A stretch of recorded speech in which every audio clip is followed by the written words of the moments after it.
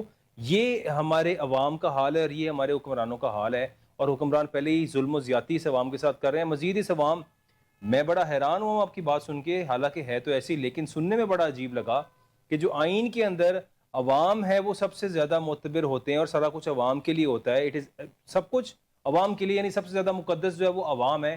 ادھر تو عوام کو اس طرح رونتے ہیں کہ جس طرح انسان سوچ نہیں سکتا. غلام عباس حرل صاحب، دیکھیے چٹا صاحب، عوام کہاں سے مقدم ہو گئی سر؟ عوام تو کہیں ہے ہی نہیں کسی خاطر. دیکھیں یہ مجھے ان کو شرم آنی چاہیے کہ جب یہ کہتے ہیں جی ہم پارلیمان کو ہم نے سپریم بنانا ہے. آپ نے اس وقت دیکھا جب یہ ساری رات جو ہے جتنے بھی پارلیمانی نمائندے ہیں وہ کوئی صوفے پہ بیٹھا ہوا ہے، کوئی صوفے پہ سویا ہوا ہے، کس طرح یہ ساری رات جو ہیں ایسے ایک ٹانگ کے اوپر کھڑے رہے ہیں. ان کو کہیں سے حکم ملا تھا اور یہ بیچارے جو ہیں ایک کٹ پتلی کی طرح جو ہے وہ کھڑے رہے. ٹھیک. تو یہ انہوں نے اپنی جتنی بھی پارلیمان کو جتنا نقصان ان سیاستدانوں نے پہنچایا ہے، سیاست کو جتنا نقصان انہوں نے پہنچایا ہے، جمہوریت کو جتنا انہوں نے نقصان پہنچایا ہے، اور اب صرف آئین بچا تھا اس کے اوپر بھی حملہ آور ہے.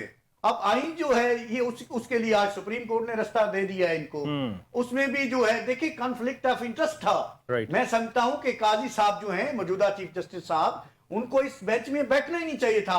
ان کے اوپر جو غلط یا صحیح جو بھی الزام تھا کہ یہ ان کو جو ایکسٹینشن دینے کے لیے، ان کے لیے ایک آئینی عدالت بنانے کے لیے یہ ترمیم لائی جا رہی ہیں جس کے ذریعے یہ 63A کا جو فیصلہ 63A کا جو فیصلہ آ رہا ہے، تاکہ وہ رستہ کھولا جائے، تاکہ جو بھی دوسرے اس وقت جو پارٹی کے پابند ہیں جن کا آپ ووٹ کاسٹ نہیں ہو سکتا، جن کی وجہ سے آئینی ترمیم نہیں ہو سکتی، تاکہ وہ رستہ کھول دیا جائے، وہ سارے جو ہیں ان سے ووٹ کروا کے آئینی ترمیم آ جائے. تو یہ کنفلکٹ آف انٹرسٹ کی وجہ سے میں سمجھتا ہوں ان کو تو اس بینچ میں بیٹھنا ہی نہیں چاہیے تھا.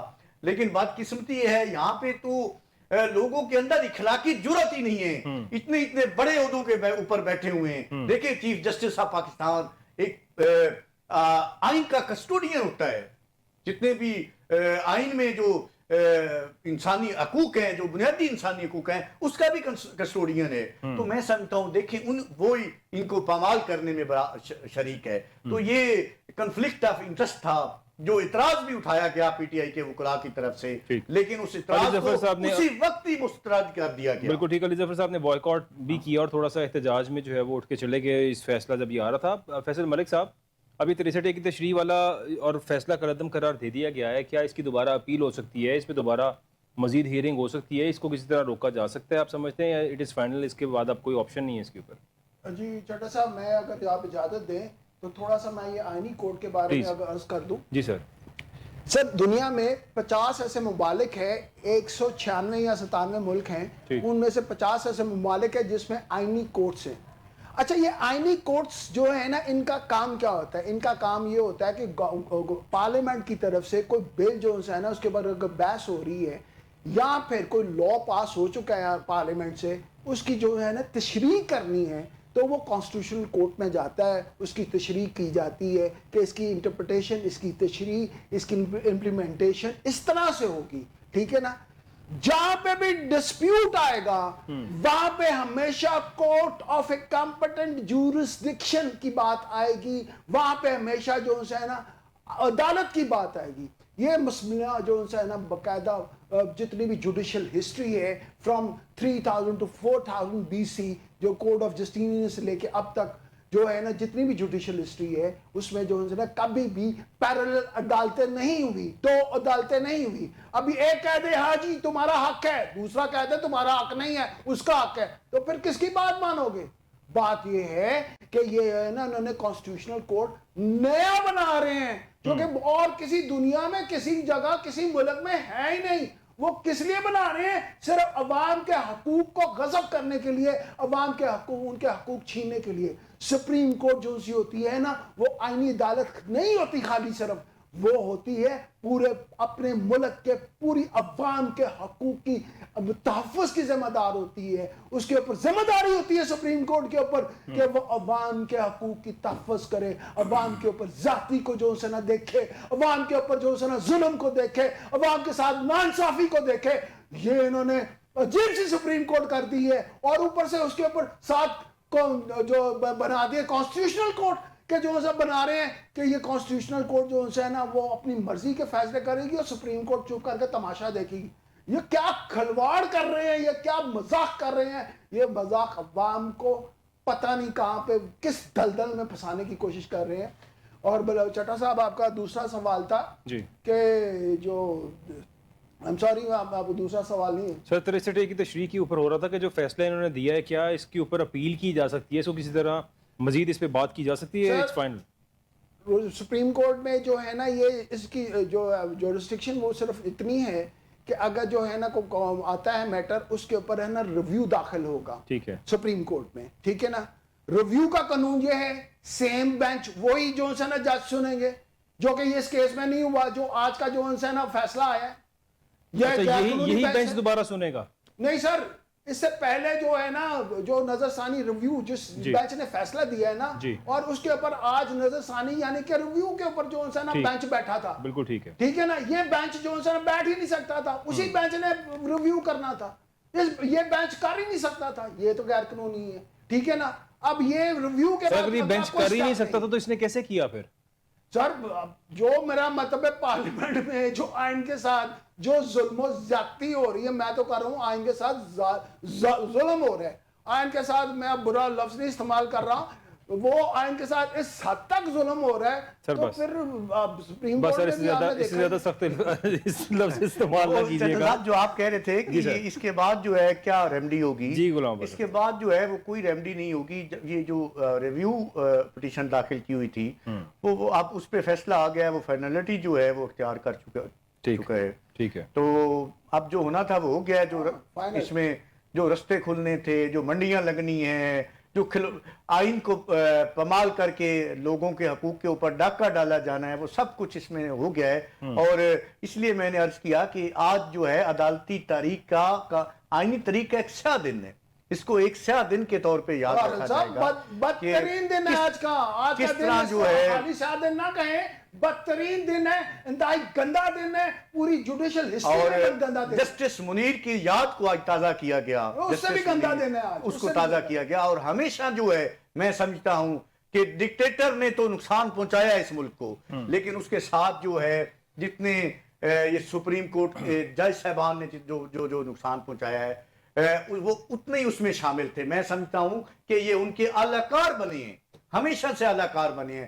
جو سیاستدان بنتے تھے اسی طرح یہ جو ہمارے اعلی منصبوں پہ فائز لوگ ہیں وہ بھی اعلی کار بنے ہوئے ہیں, کیونکہ ان کو بھی یہ سوٹ کرتا ہے کہ کس طرح یہ حکومت چلانی ہے, پاور جو ہے کہاں پہ رکھنی ہے, کہاں ہم نے استعمال ہونا ہے کہاں. تو یہ میں سمجھتا ہوں اگر ایک جو ہے اس کو اپنی سیلف ریسپیکٹ ہی نہیں ہے, اپنے ادارے کی نہیں ہے, اپنے عہدے کی نہیں ہے, اس کو استعمال ہونے کی کا شوق ہے, تو پھر وہ اسی کو کنٹینیو کرتا ہے. اس کو کبھی اپنی عزت جو ہے وہ جگانے کا موقع ہی نہیں ملتا. جی فیصل بات یہ ہے, بات خالی اتنی نہیں ہے, بات یہ ہے کہ جب جو ہے نا جب بھی کوئی جج بنتا ہے نا ہائی کورٹ کا, اس وقت پھر جو ہے نا خلائی مخلوق آ جاتی ہے, وہ آپ کے بچوں کی دھمکی دیتی ہے, وہ آپ کو اغوا کرنے کی دھمکی دیتی ہے, جان سے مارنے کی, ایکسیڈنٹ کروانے کی دھمکی دیتی ہے, پھر بتاتی ہے کہ آپ کا بھائی جو ہے نا وہ غائب ہو چکا ہے, وہ اب آپ کو بتاتی ہے کہ آپ کے بچے اتنے بجے اسکول جاتے ہیں.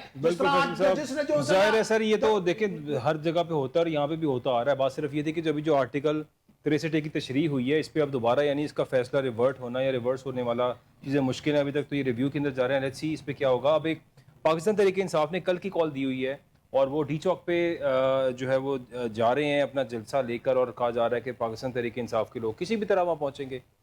وزیر داخلہ وفاقی وزیر داخلہ محسن نقوی صاحب تشریف لائے ابھی کچھ دیر پہلے, اور انہوں نے کہا کہ رینجرز اور آرمی کو طلب کر لیا گیا ہے اور اسلام آباد پر دھاوا بولنے کی اجازت قطعاً نہیں دیں گے.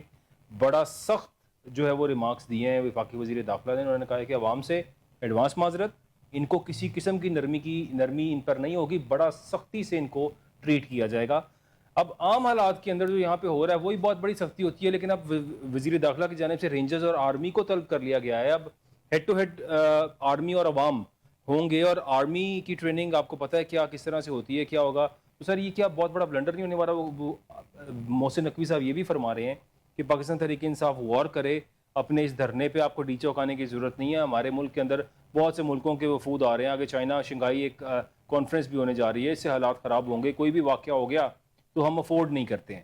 یہ بات کہنے کے بعد انہوں نے کہا کہ بڑی سختی سے نمٹے گا. غلام عباس حرل صاحب کیا کہیں گے آپ اس میں؟ دیکھیں فوج کے پیچھے جو سب سے عام طاقت ہوتی ہے وہ عوام کی طاقت ہوتی ہے. تو اگر عوام کو آپ اس ادارے کے آمنے سامنے کریں گے تو میں سمجھتا ہوں یہ بڑا ایک گنونا اور خطرناک کھیل کھیلا جا رہا ہے. لیکن وہ کیا کر سکتے ہیں؟ آپ کو کیا لگتا ہے کہ وہ لوگوں کو کھلے عام اجازت دے دیں جو چاہتے ہیں کریں وہاں پہ؟ دیکھیں احتجاج کرنا، جلسہ کرنا اور اپنے حق کے لیے جو ہے باہر نکلنا ہر شہری کا جو حق ہے اور ہر مہذب معاشرے میں ہے. آئین کو، قانون کو تو ویسے چھوڑ دیں جو اس ملک میں ہے ہی نہیں ہے. میں سمجھتا ہوں کہ ہر مہذب معاشرے میں عوام کا یہ بنیادی حق ہے کہ وہ اپنے حقوق کے لیے نکلے اور آواز بلند کرے. اور میں سمجھتا ہوں کہ جیسے آپ نے بات کی کہ اب کوئی اور کیا ریمیڈی ہے اس فیصلے کے خلاف، اب اس فیصلے کے خلاف ایک ہی ریمیڈی ہے کہ عوام جو ہے وہ خود نکلے اور اپنا فیصلہ سنائے کہ ہم اس میں جو اس فیصلے کے نتیجے میں ایک آئینی ترمیم ہونے جا رہی ہے، ہم اس میں ایک سٹیک ہولڈر ہے اور ہمارا یہ فیصلہ ہے. سر عوام کہاں نکلے؟ کل رینجرز اور آرمی کو طلب کر لیا گیا ہے. اب عوام ان کے سامنے کیا کرے گی جا کے؟ فیصل ملک صاحب کیا کہتے ہیں آپ؟ سر پاکستان تحریک انصاف کل کی کال ہے، علی امین گڈا پور صاحب کہہ رہے ہیں ضرور پہنچیں گے ڈی چوک. ادھر سے محسن نقوی صاحب نے جو باتیں کر دی ہیں بڑے سخت ریمارکس دے کے، اور کہہ رہے ہیں کہ رینجرز اور آرمی کو بلا لیا گیا ہے، they are ready there. What does it mean? تو بات یہ ہے کہ جب جو بندہ منتخب ہو کے نہ آئے، وہ بندہ غاصب اگر ہو کے آئے تو اس نے اپنی جیب کا، اپنے آپ کا ہی سوچنا ہے، عوام کا تھوڑی سوچنا ہے. وہ تو منتخب نمائندہ ہی نہیں ہے، ٹھیک ہے نا. ان کا یہ پریس کانفرنس، ان کا یہ بیان جو ان سے ہے کہ سختی سے نپٹیں گے. آپ یہ بنیادی حق ہے ہر پاکستانی کا، بلکہ ہر شہری کا، ہر ملک میں بنیادی حق ہے کہ وہ احتجاج کرے، وہ اپنا احتجاج ریکارڈ کروائے، ٹھیک ہے نا. آپ یہ حق ان سے نہیں چھین سکتے. پر وہ کہہ رہے ہیں اسلام آباد پر دھاوا بولنے کے لیے آ رہے ہیں یہ سب. سر ان کو پہلے سے پتہ ہے، ان کو کیا جو سے نا خط لکھا گیا ہے، ان کو جو سے نا پہلے سے ہی جو سے نا. سر گنڈا پور صاحب کی باتیں، گنڈا پور صاحب کی باتیں بھی تو کافی خوفناک ہیں. نہیں، گنڈا پور کی باتیں جو سی نا ایسی خوفناک نہیں ہے کہ انہوں نے کہا کہ جی ہم جو سے نا جلگار کرنے آ رہے ہیں اسلام آباد کے اوپر. بات اتنی ہے کہ اگر ڈی چوک میں جا کے اگر ہم پروٹیسٹ کرنا چاہیں، اگر یہ عوام پروٹیسٹ کرنا چاہے، جو بھی ہو، پی ٹی آئی یا نون لیگ جو بھی ہو، یہ ان کا بنیادی حق ہے. آپ اسے کس طرح چھین سکتے ہیں؟ آپ پھر اس وفود کو جو آ رہے ہیں اسلام آباد میں، ان کو کیا شکل دکھائیں گے پاکستان کی کہ یہ دیکھیں ہم نے جو سے نا یہاں پہ کس طرح عوام کو مار دھاڑ کر کے، ظلم و زیادتی کر کے اپنا محکوم بنایا ہوا ہے. یہ دکھانا چاہ رہے ہیں آپ. اب پہلے سے جو سے نا لوگوں کو جو انہوں نے آ کے پرامن احتجاج وہ کہتے ہیں کہ ہم کریں گے، اب پہلے سے ان کے اوپر الزام لگا رہے ہیں کہ نہیں نہیں نہیں تم جو ان سے ہے نا وہ دعویٰ بولنے آ رہے ہو. سر 9 مئی کے واقعات ہوئے نا؟ سر 9 مئی کے واقعات تو جو سے نا پلان تو نہیں تھے، وہ تو at the heat of the moment, at the spot of the moment. وہی heat of the moment, spot of the moment یہاں پہ بھی ہے کہ جب ڈی چوک میں لوگ آئیں نہیں، گے. اگر ڈی چوک میں اگر آ کے احتجاج کرتے ہیں اور وہاں پہ اگر کھڑے ہوتے ہیں، دھرنا دیتے ہیں، تو ان کا کیا مسئلہ ہے؟ یہ اگر ان کو جو سے نا ظلم و زیادتی نہ کریں گے، ان کے اوپر جو سے نا جس طرح وہ کہہ رہے ہیں کہ ہم جو سے نا سختی سے نپڑیں گے ان کے ساتھ. سر ایک ہفتہ چند روز قبل جب انہوں نے کوشش کی تھی اسلام آباد انٹر ہونے کی، غلام عباس حرل صاحب اب آپ سے سوال ہے میرا سر کہ انہوں نے کوشش کی، پاکستان تحریک انصاف نے، گنڈا پور صاحب آئے، ان کو انٹرچینج تک روک دیا گیا اور اس کے بعد وہاں سے واپس چلے گئے. ان کی مہربانی ہے، واپس چلے گئے. ان کے ساتھ جو لوگ تھے موجود تھے وہ مزید کوشش کرتے تو حالات خراب ہو سکتے تھے وہاں پہ. اب جو کل کیا جا رہا ہے اور اس پہ بھرپور طریقے سے کہہ دیا گیا ہے، اور لاسٹ ٹائم جب وہ آئے تھے تب رینجرز اور فوج طلب نہیں کی گئی تھی، اب رینجرز اور فوج بھی طلب کر لی گئی ہے. لاسٹ ٹائم صرف پولیس کا جو ہے وہ ایسا معاملہ ہو رہا تھا وہاں پہ. اب اس طلبی کے بعد آپ کو کیا لگتا ہے پاکستان تحریک انصاف کو ہٹ جانا چاہیے، رک جانا چاہیے؟ جیسے محسن نقوی صاحب نے آج کی پریس کانفرنس میں بھی کہا کہ 17 اکتوبر تک صرف یہ معاملات ہیں، کچھ باہر سے ہمارے فورن گیسٹ آ رہے ہیں، کچھ ملکوں کے سربراہ آ رہے ہیں، تو 17 تک نہ کریں، اس کے بعد احتجاج کر لیں. اس میں کوئی حرج تو نہیں؟ غلام عباس حرل صاحب کیا کہتے ہیں آپ؟ دیکھیں پرامن جو احتجاج ہے وہ ہونا ضروری ہے، اور اس سے سرکاری املاک کو نقصان بھی نہیں پہنچنا چاہیے، کیونکہ یہ ساری جو ہے ہمارے قومی خزانے سے کھڑی کی جاتی ہیں جتنی بھی سرکاری املاک ہوتی ہیں، یہ جو اشرافیہ کلاس ہم پہ مسلط ہے، ان کی جیبوں سے یہ نہیں تعمیر کی گئی. تو اس حوالے سے جو ہے میں سمجھتا ہوں کہ جو بھی احتجاج کرے اس کو یہ انشور کرنا چاہیے کہ وہ پرامن احتجاج ہو، اور پرامن احتجاج اگر انشور وہ کرتا ہے تو میں سمجھتا ہوں کہ ان کے سامنے رکاوٹیں نہیں کھڑی کرنی چاہیے، ان کے اوپر دباؤ نہیں ڈالنا چاہیے، ان کے اوپر جو ہے کریک ڈاؤن نہیں کرنا چاہیے. تو اگر آپ یہ سارا کچھ کریں گے، طاقت کا استعمال کریں گے، تو میں سمجھتا ہوں کہ شہریوں کو آپ ریاست کے سامنے کھڑے کریں گے، اور عوام اور ریاست جب ایک دوسرے کے آمنے سامنے ہو جاتی ہے تو اس سے ملک میں انارکی پھیلتی ہے، اس میں ملک کا نقصان ہو جاتا ہے، خدا نخواستہ کوئی بڑا حادثہ ہو سکتا ہے. تو اس حوالے سے جو ہے وہ ریاست ماں کا درجہ رکھتی ہے، تو اس کو بڑے پن کا مظاہرہ کرنا ہوگا. کوئی اگر اس کا جو سر آج تک بچہ تو ہے، ریاست نے بڑے پن کا مظاہرہ نہیں کیا، اب آپ کیا ایکسپیکٹ کریں گے ان سے؟ یہ پاکستان تحریک انصاف کے لوگوں کو سمجھ نہیں آ رہی لیڈرشپ کو کہ جو کر رہی ہے ریاست، یہ لوگوں کو کس معاملے کے اندر الجھانا چاہ رہے ہیں. یہ اگر وہاں پہ رینجرز اور فوج طلب کر لی گئی ہے تو ان کو فوراً سے اپنا پروگرام ڈیلے کر لینا چاہیے. یہ جو ان کا ڈی چوک جانے کا احتجاج تھا اس کو 15 دن بعد کر لیں. حکومت نے تو ویسے تب بھی نہیں کرنے دینا، لیکن چلو 15 دن بعد کی کوشش کرنے. نہیں دیکھیں، احتجاج کرنا میں نے جیسے پہلے عرض کیا ان کا آئینی قانونی حق ہے، ان کا جمہوری حق ہے. تو یہ ضروری ہے کہ ان کے لیے احتجاج اپنا ریکارڈ کروائیں. جو ان کے اوپر اس وقت جو ہے ایک ظلم اور جبر اور فسطیت جو ہے ان کے اوپر برپا ہے، ایک پارٹی کے اوپر سیاسی مقدموں میں ان کو بند کیا جا رہا ہے، ان کی آواز جو ہے ان کو بند کیا جا رہا ہے، ان کا گلا دبایا جا رہا ہے. ان کا جو لیڈر ہے وہ بغیر کسی مقدمے قانونی جو صحیح مقدمہ ہے اس کے بغیر اندر ہے، بندے سلاسل ہے. تو سارے سیاسی مقدمات جو ہیں ان کے اوپر ہیں، ان کو ختم کیا جائے. ان کے بے شمار رہنما جو ہیں وہ اگر کسی مقدمے میں ان کو رہائی بھی ملتی ہے تو پھر بھی ان کو رہائی نہیں دی جاتی. تو یہ نہ دیکھیں، نہ آپ آئین کو مانتے ہیں، نہ قانون کو مانتے ہیں، نہ کسی عدالتی فیصلے کو مانتے ہیں. تو پھر اس ملک میں آپ کیا کرنا چاہتے ہیں؟ اس ملک کو کس طرف لے کے جانا چاہ رہے ہیں؟ اگر یہ دیکھیں عدالتوں کے پاس کوئی ہتھیار یا ڈنڈا نہیں ہوتا جس سے وہ اپنے فیصلوں کی عملداری کرواتے ہیں، امپلیمنٹیشن کرواتے ہیں. ایک مورل اتھارٹی ہوتی ہے عدالتوں کی، جس وجہ سے وہ جتنے بھی ادارے ہوتے ہیں انہوں نے اس فیصلوں کے اوپر امپلیمنٹ کرنا ہوتا ہے، جو کہ آج ختم ہو چکا ہے. آج ختم ہو گیا سر، یہ ختم ہو چکا ہے. آپ دیکھ لیں کتنے عرصے سے یہ ختم ہو چکا ہے. عدالتیں یہ کہنے پہ مجبور ہو گئی کہ میرے فیصلے سے انہوں نے آپ کو نہیں چھوڑنا، بعد جا کے پریس کانفرنس کریں تو شاید آپ کو چھوڑ دیں. تو یہ دیکھیں یہ جب یہ صورتحال ہو جائے تو جس ملک میں قانون جو نہ ہو، جس ریاست میں قانون نام کی کوئی چیز نہ ہو، تو خدا نخواستہ اس ریاست کا وجود خطرے میں آ جاتا ہے. اللہ تعالیٰ ہم سب کو اپنے حفظ و امان میں رکھے، اللہ تعالیٰ اس ملک کو اپنے حفظ و امان میں رکھے. یہ ملک ہے تو ہم سب ہیں. اور بہت شکریہ میرے گیسٹ کا، سب کا دیکھنے کا بہت شکریہ. اپنا خیال رکھیے گا. اللہ حافظ.